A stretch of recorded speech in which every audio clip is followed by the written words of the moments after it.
The sun has set over the city of Babylon. The sky above the great walls fades from orange to deep blue. Soon it will be black, scattered with stars. The day's heat is leaving the stones and the earth. A gentler air moves through the streets. The city grows quiet now. The marketplace has emptied. The voices that filled the wide avenues during the day have softened and then disappeared. Doorways that stood open to catch the breeze are now closed. Lamps flicker behind them, warm and small. You stand on a rooftop terrace, looking out over the city. The view stretches far. You can see the outlines of temples and towers against the darkening sky. The great ziggurat rises in the distance, a mountain made by human hands. Its edges are softened by the failing light. It looks almost gentle now, part of the earth and the sky at once. The walls of Babylon surround you on all sides. They are thick and high, built of baked brick that glows faintly in the moonlight. These walls have stood for generations. They will stand for many more. Tonight, they do not guard against anything. They simply rest, as you rest, under the quiet sky. A breeze stirs the air. It carries the scent of the river, cool and clean. The Euphrates flows through the heart of the city, steady and unchanging. You cannot see it from here, but you know it is there. You have always known. The sound of water is part of the night, a whisper beneath the silence. The moon rises higher. It is nearly full, round and pale. It casts a silver light over everything. The streets below are empty now. Only shadows move there, shifting as the moon climbs. The stones of the road gleam faintly. They have been walked upon by countless feet, smoothed by time and use. You walk slowly across the terrace. Your footsteps make no sound. Below, in the courtyard, a fountain trickles softly. The water falls from one basin to another, a rhythm as old as the city itself. It is a sound that never stops, day or night. It is a sound that asks for nothing. The air is cooler now. You pull a light shawl around your shoulders. The fabric is soft, woven by hands you know. It smells faintly of cedar from the chest where it is kept. You breathe in slowly. The scent is familiar. It is home. From somewhere far away, a dog barks once. Then silence returns. The city sleeps. Even the dogs are settling down for the night. They curl up in doorways and alleys, their work done. There is nothing to guard against tonight. Tonight is only for rest. You look toward the Ishtar gate. You cannot see it from here, but you know where it stands. By day it is a wonder of blue and gold, covered in images of lions and dragons. By night it is a darker shape against the sky, still beautiful, still strong. The gate is closed now. It will open again with the dawn, but for now it holds the night outside and the city within. A few torches still burn along the main road. They are far away, small points of light in the darkness. They mark the path for anyone who might still be walking, but there is no one. The path is empty. The torches burn only for themselves and for the night. You turn and walk to the other side of the terrace. Here you can see the residential quarters spreading out below. The houses are low and square, built around central courtyards. Each one is a world of its own. The rooftops are flat, like the one you stand on now.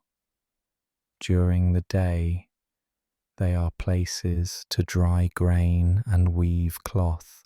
At night, they are simply part of the sky. A palm tree stands in the courtyard below.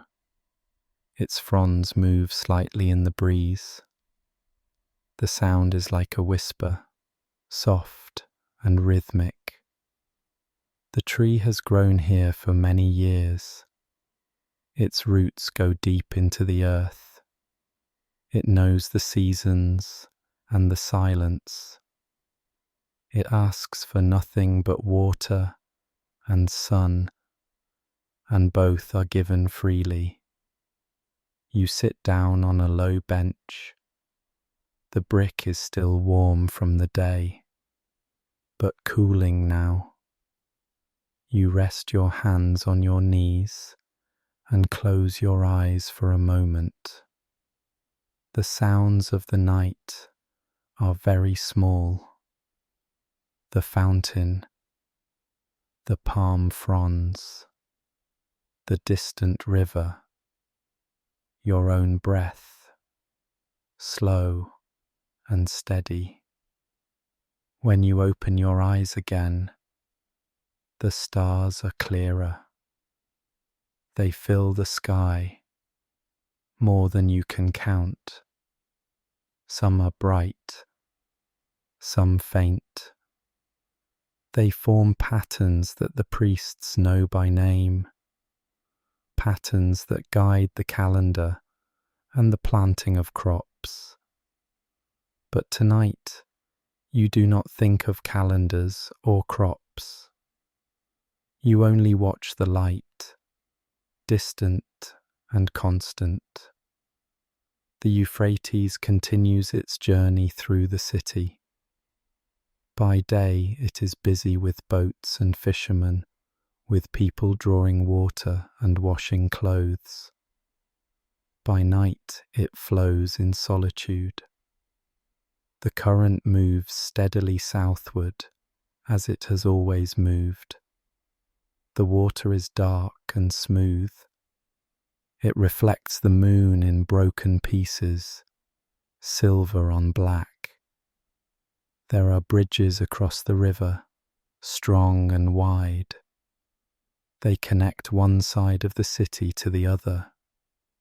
By day they are full of travellers and merchants, carts and animals. By night they are empty, just stone and silence. The water passes beneath them, indifferent and eternal. You think of the gardens that line the river banks. They are hidden now in darkness, but you know they are there. Date palms and fig trees, beds of herbs and flowers. The gardens are watered by channels that branch from the river, narrow streams guided by human hands. The water flows where it is directed, giving life to everything it touches. In the temple district, lamps burn through the night. The priests keep watch. They tend the sacred fires and make offerings to the gods. But their work is quiet work. There are no processions at this hour, no music or chanting, only the soft footsteps of those who serve, moving through halls of stone. The great ziggurat stands silent. Its levels rise one above the other, each smaller than the one below. At the very top is a shrine, a place where earth and heaven meet. By day, pilgrims climb the long stairways. By night, the ziggurat is still, a presence more felt than seen. It anchors the city. It has always been here, or so it seems. You rise from the bench and walk to the edge of the terrace. You place your hands on the low wall and look out once more. The city spreads before you, peaceful and whole.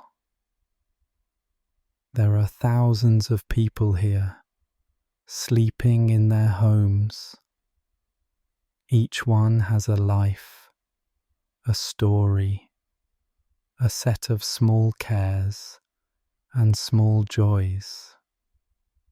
But tonight, all of that is set aside. Tonight, there is only sleep. A cat moves along a rooftop across the way. You can just see its shape, low and quick. It pauses, sniffs the air, then continues on its path.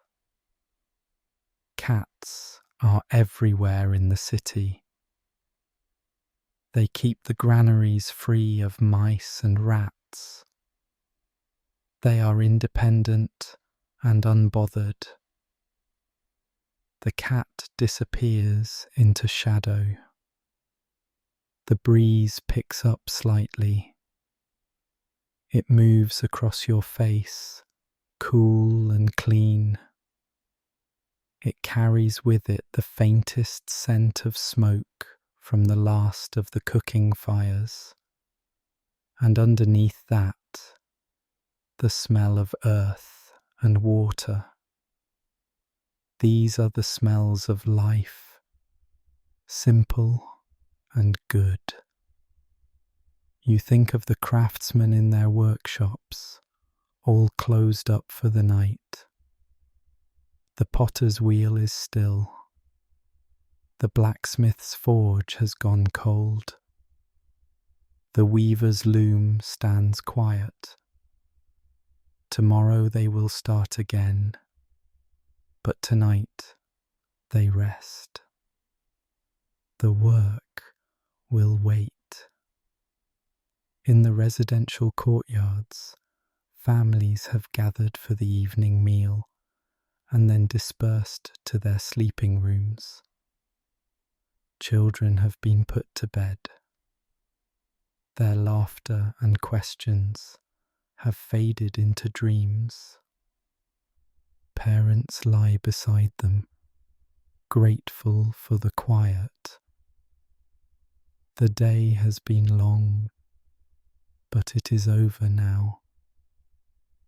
You can imagine the interiors of these homes, though you cannot see them. The walls are thick and cool. Woven mats cover the floors. Wooden chests hold clothing and precious things. Oil lamps cast a golden light, but even these are being extinguished now, one by one. The darkness is welcome. It brings rest. The moon is high overhead now. It has climbed to the center of the sky. Its light is strongest here, washing over everything. The shadows are sharp and clear. The stones seem almost white. The world is made of silver and black, simple and beautiful. A night bird calls out, a single note, then another. They are communicating across the rooftops, marking territory, or simply announcing their presence. The calls are not harsh. They fit the night, part of its fabric. Soon they stop, and the silence returns. You walk slowly back across the terrace. Your movements are unhurried. There is nowhere to go, nothing to do. The night stretches out before you, full of hours. There is time enough for everything and nothing. Time to sit, time to stand, time to think or not think. You settle onto a cushion near the wall. The fabric is worn soft from use. You pull your knees up and wrap your arms around them. From here, you can see a section of the city wall. It is massive, far thicker than the height of several men. The bricks are laid with perfect precision. Each one fits against the next without gap or flaw. These walls were built by the labour of thousands. Bricks were made from the clay of the riverbanks, shaped and dried and baked. They were carried and stacked, layer upon layer, year after year. The work was slow and steady. No single person could have done it. But together, over time, the walls rose. Now they stand complete. They encircle the city, protecting what is within. But protection is not their only purpose. They also define the space. They say, "This is Babylon. This is home. Everything within these walls belongs together." You lean your head back against the wall behind you. The brick is cool and solid. You close your eyes again. The sounds of the night continue, barely audible. The fountain, the palm fronds, the river in the distance, and beneath it all, something deeper, the silence itself, vast and patient. Time passes. You do not know how much. It does not matter. The moon moves across the sky, as it always does. The stars wheel slowly overhead. The night deepens, and then eventually will begin to fade. But that is still far off. For now, there is only darkness and peace. You think of the river again. It is always moving, always the same. The water that flows past the city tonight will be far to the south by morning, making its way toward the sea. But more water will come to take its place. The river is constant in its changing. It is reliable. It does not hurry. The people of Babylon have always lived by the river. They draw their water from it. They fish in it. They travel on it. The river gives and gives. It asks only that those who use it understand its nature. Do not fight the current. Move with it. There is wisdom in yielding. You open your eyes. The city is still there, unchanged. The walls, the rooftops, the distant ziggurat. Everything is as it was. Everything is as it should be. There is a deep rightness to this moment, though you could not say exactly why. It is enough that it is. A cool draught of air moves across the terrace. It smells of the desert beyond the walls, dry and ancient. The desert is always there, pressing close. But the river holds it back. Where there is water, there is life. The city is an island of green in an ocean of sand. You stand and stretch. Your body is tired in a good way, the tiredness that comes from a day of simple work and simple rest. You walk to the stairs that lead down from the terrace. The steps are worn smooth. Your feet know them without looking. You descend slowly, one hand on the wall. The courtyard below is dark. The fountain continues its soft trickling. The palm tree is a darker shape against the sky. You walk to the fountain and dip your hand in the water. It is cool and clean. You lift your hand and let the water run down your arm. It feels good, refreshing. You dry your hand on your shawl and turn toward the doorway of your home. The door is heavy wood, darkened with age. It opens smoothly, well hung on its hinges. Inside, The air is cooler still. The thick walls hold the day's heat outside. The rooms are a refuge. You move through the familiar space. Here is the main room with its low table and cushions. Here is the alcove where the household shrine stands, a small clay figure and a dish for offerings.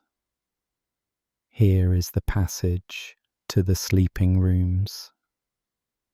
Your sleeping mat is already laid out. A light blanket is folded at the foot. The room is small and plain. The walls are plastered smooth and painted white. There is nothing here that is not needed, and everything that is needed is here. You remove your shawl and fold it carefully. You place it on the wooden chest in the corner. You sit on the mat and then lie back. The mat is comfortable, firm enough to support, soft enough to ease. You pull the blanket over yourself. Through the small window high in the wall, you can see a patch of sky. The stars are still visible, though the angle is different now. They seem farther away, as if the window is a frame that holds them at a distance. But they are beautiful still and constant. You close your eyes. The sounds of the night are even softer here, muffled by the walls. But you can still hear the fountain, just barely. It is a comfort, that sound. It means the water is flowing. It means all is well. Your breathing slows. Your body relaxes into the mat.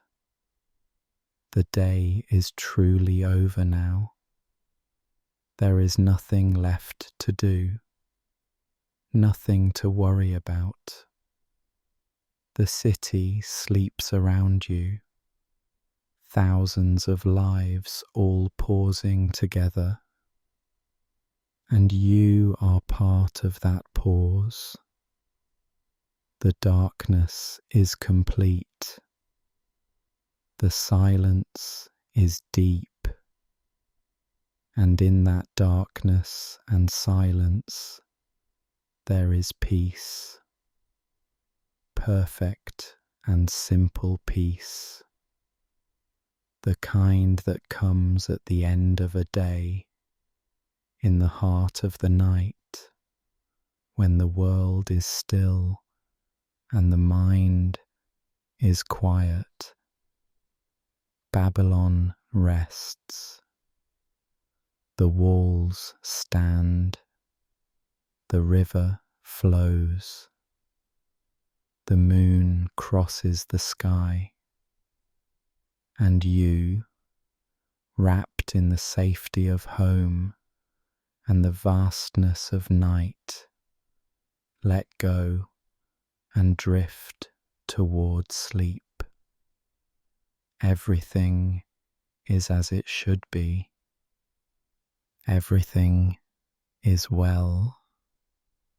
The night holds you gently, and there is nothing to do but rest.